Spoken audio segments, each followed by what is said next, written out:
Hi everyone and welcome back. Today I am going to give you a watercolor galaxy tutorial and paint 3 galaxies at the same time using 3 different types of paper. The paper I will be using today are paper from the Action, the cheapest paper, paper from Canson, the medium paper, and my most expensive paper from Arches. So the main steps of painting a galaxy include taping your paper, choosing the right colors, wetting the paper, applying your first layer of colors, drying, re-wetting the paper, applying the night, and adding stars. So let's start with taping the paper. I am using this tape from the Action. I have learned from Geethu on Skillshare that you need to pay attention to how you tape your paper. Make sure it is flat on the board or glass, press on like this and go around. You could also stretch your paper and then use gummed tape with Arabic gum, but I haven't found the best way yet to do this. The next step is to choose the right colors. In another video, I have explained why swatches are important to me. And to make this experiment reproducible, we are going to use the same colors on all 3 galaxies. So for painting a galaxy, it is important to pick a color that has little lifting. When we are re-wetting the paper, you don't want the color to come off again. So for instance, these 2 colors could be nice to use because they show little lifting. I also really like to use phthalo blue because you can see how little lifting it has, especially compared to the Prussian blue right here. I also really like to use turquoise blue because it shows little lifting. Phthalo green is also one of my favorite colors. For this reason, I also really like permanent green and permanent yellow green. We will be making a blue and green galaxy today, so we will be using phthalo blue, phthalo green and turquoise blue. So I have my palette here, and what's important is that we activate our colors before we start painting. Why is this important? Because otherwise the colors will not be that strong. So first we will activate the colors by applying some water. Next, it is important to have 2 jars of water ready, so that we can clean our brushes in between. The next step is applying water to the paper. You can actually put quite some water on the paper and then spread it out. I like to let it sink in for a bit, if that makes any sense. I am doing the Arches paper as last on purpose, because I know this paper will stay wet for a longer time. So we can see already that the Canson paper is already bulging, while the Arches paper is still doing fine. The Action paper looks like it's drying already, so let's add some more water. Alright, so I think we can start painting in a bit. So what we want to do is just gonna put some color on there. Since the Arches paper will stay wet the longest and I feel the Action paper may dry the quickest, I will start with the Action paper. I will first apply some phthalo blue on top and try to do the same with every paper. Next, I apply phthalo green on the bottom. What's interesting is that the Action paper is already drying on this side.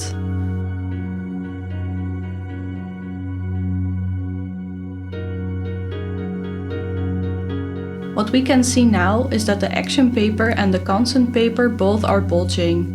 At the Arches paper, 2 puddles have also formed by now. Here you can see that some nice flowing is happening. I like seeing that.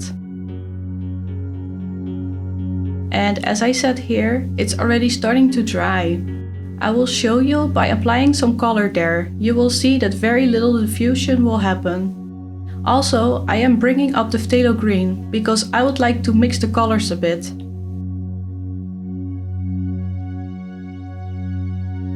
And then we're going to apply some turquoise blue in the middle.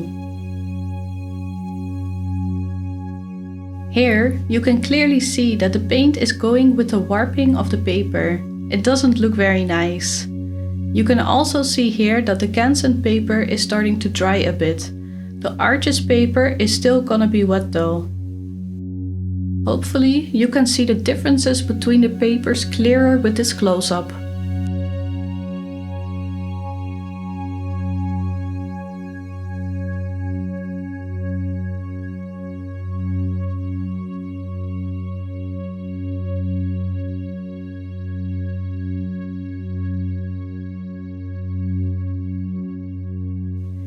Here you can see that it's starting to dry, because here you can see that it's diffusing and here it's barely diffusing.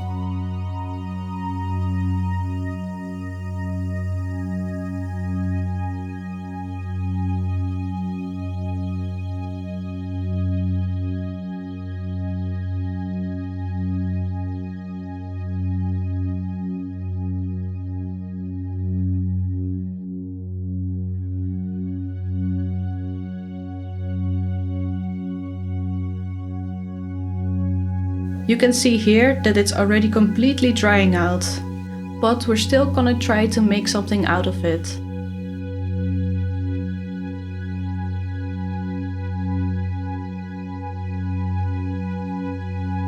Here it's almost completely dried out.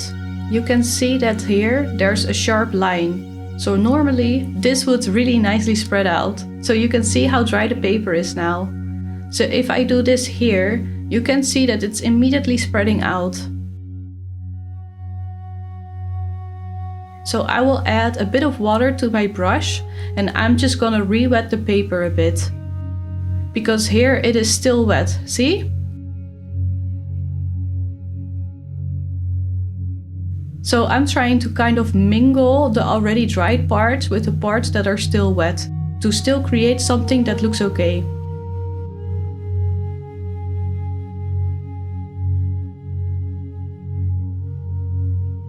And here we are still doing fine. You can see that the arches paper is still nicely wet all over. And that's one thing that I noticed since I started working with this arches paper, is that I have so much more time to work on the first layer of my galaxy, also on the second one. Usually I had to work really fast because, as you could see, the paper already started to dry and you're just trying to, you know, make these colors blend and stuff and create a nice effect. So the first layer is done and let's have a quick look at the papers now. The arches paper looks nice and even, while the other two papers don't look that great. We'll discuss more when they have dried. So here they are all dried. I think we can all agree that the arches paper just looks the cleanest out of all of them. You can see it's very well blended and it's just very even. However, when we look at the other two papers, it doesn't look so good. Even though I tried my best to do the same for the both of them, you can see how it's quite grainy here. You can also quite well see the spot where it already started to dry. Also here, the pigment started to act a bit weird. I mean, it can create some really nice effects, but right now it just kind of looks messy.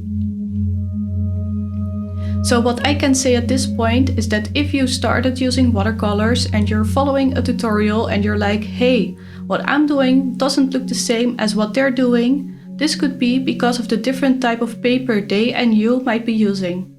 If I would give myself a recommendation when I started painting, it would be to invest in 100% cotton paper sooner than I actually did. It really makes a major difference, but it is a kind of barrier you have to overcome yourself. So what is our next step? Our next step is to add the night, as I like to call it. This means you first re-wet the paper and then apply a darker color over it.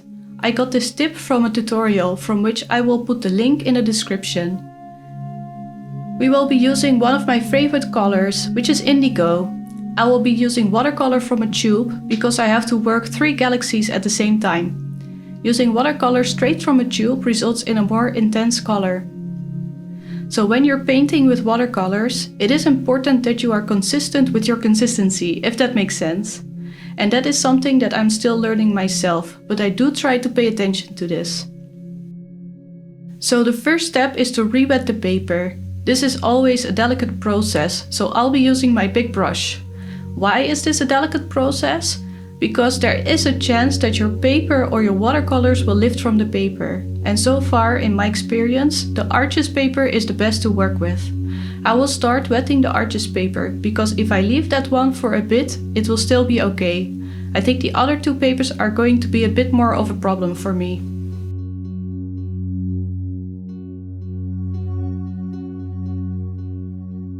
So you can see that now I applied water and most of it already disappeared. So it's soaking up the water really fast, while the artist paper is really more taking its time.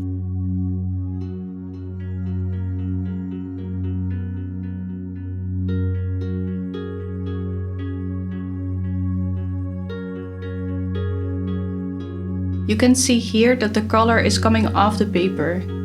So what we want to pay attention to right now is that the paper is wet all over.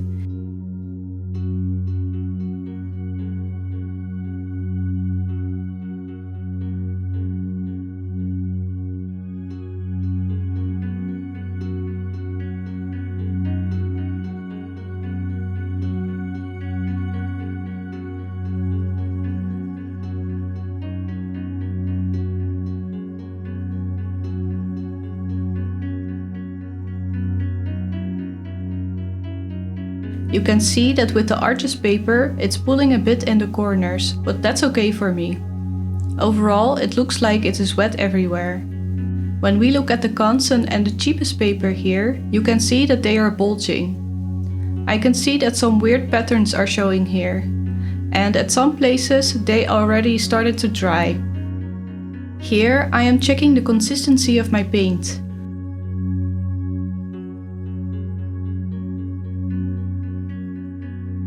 I always start with adding the darker paint to the corners of my paper, because then I can see how dark the paint is, how it will flow and how it's distributing.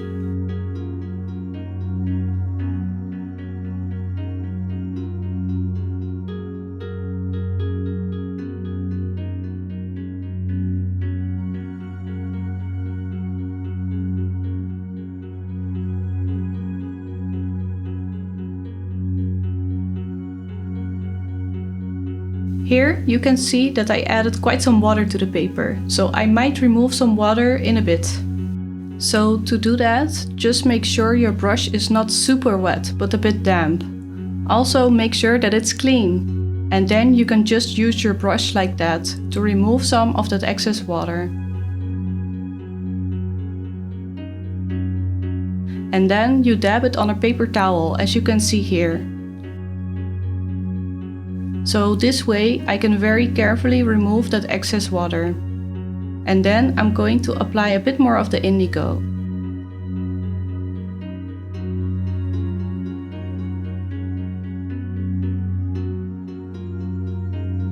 I shouldn't forget to pay attention to my cheaper papers.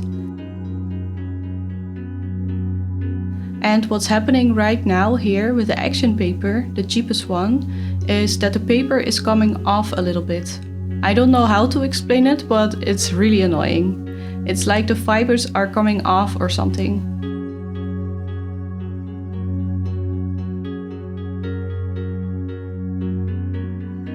And we can see that it's already starting to dry here. Can you see? Okay, so what we can do is we can make some areas. I'm just gonna try to work a bit like this.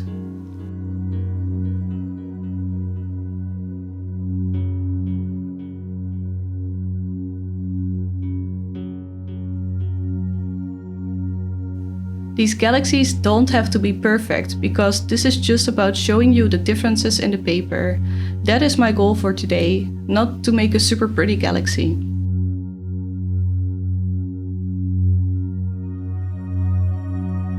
This area here also already started to dry. So I think I'm just gonna leave that as is, just to show you the effect when it dried already. And here we can beautifully add in that water. So what you can do sometimes is you can bring some of that water back up. So I will partly do that here. So this way you can kind of re-wet the paper.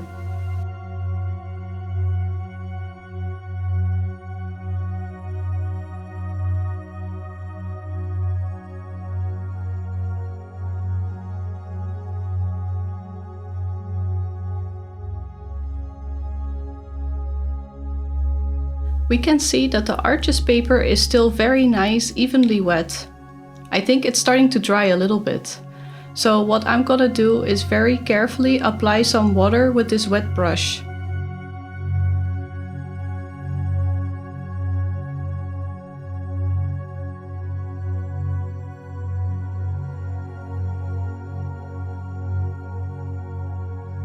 I always want to have the sides of the paper to be as dark as possible.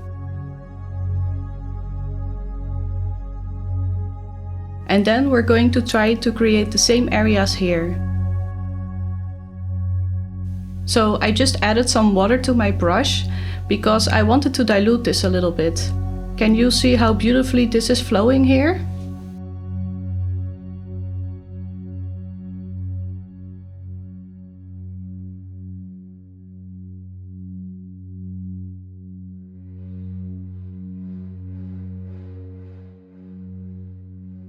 Now here, this area has already dried.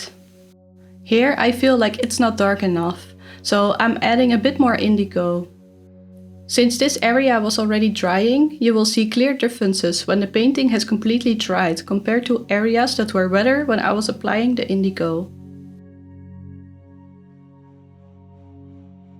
So here I'm also going to add a bit more indigo at the edges as well.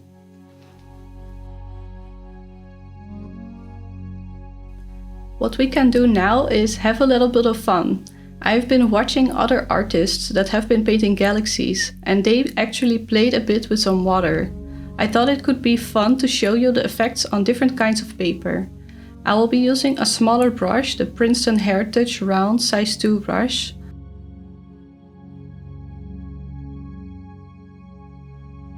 I will dip the brush in clean water, remove a bit of the excess water while still leaving it quite wet, and then I'm just gonna boop, touch it. So I'm gonna touch it on different spots. We don't see a lot happening here though. So I'll move on to the Canson paper. So this effect is called blooming, and it can really give some beautiful effects. However, one of the issues is that it can give some differences in like wetness of the paper. So you can create some really wet areas. See here, it's already so dry that it's not even blooming, it's just a droplet. So let's see what happens if I do that here. Not that much is happening. I think it's usually when you add some more indigo to the painting that it can really give some nice effects. You know, some days are just better than others.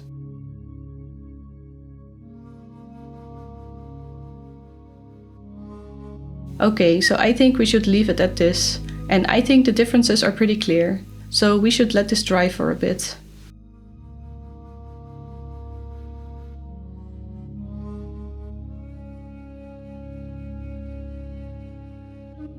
Alright, so the paintings are dry now. I think we can agree that there is quite some differences between the three of them. So let's talk about what we can see. So first of all, the cheapest paper here, we can see that the structure of the paper is kind of coming through, it appears. And you can clearly see where I have been dabbing paint, and yeah, it wasn't flowing so well. It doesn't really look pretty. Then we have the Canson paper. Here you can also kind of see the structure of the paper, and clearly here you can see that there was pooling of the water, and that doesn't look so nicely blended. When we look at the most expensive paper here, you can see that it blended all quite well, and I could have done more, but I didn't do that on purpose because I wanted to show the differences between the three papers. So it would be nice to finish these paintings with some stars. To do this, I usually use some white gouache.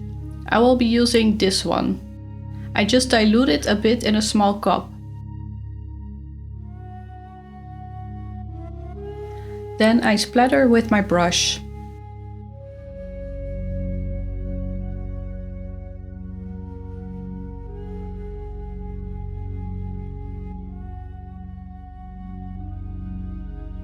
Alright, so now it's a very basic galaxy, but I think it's also good to leave it just as is now, because we can totally use this as a reference to show the difference in quality of paper, and I think that's very valuable. So my final thoughts. For a simple practice, I think you can totally use cheaper paper. However, if you're following tutorials and your result doesn't look like theirs, it might be because of the type of paper you're using. Whenever you feel comfortable, or even maybe a bit before that, I would recommend to get some 100% cotton paper to try it out. For me that was definitely a barrier, but you can see how big the differences are. I hope you have learned something from this video. If you did, please consider giving it a thumbs up. If you have any questions for me, please ask them in the comments. And if you like my content, subscribe to my channel. Thank you so much for watching and I hope to see you next time. By the way, I also have a longer version of this video in case you're interested.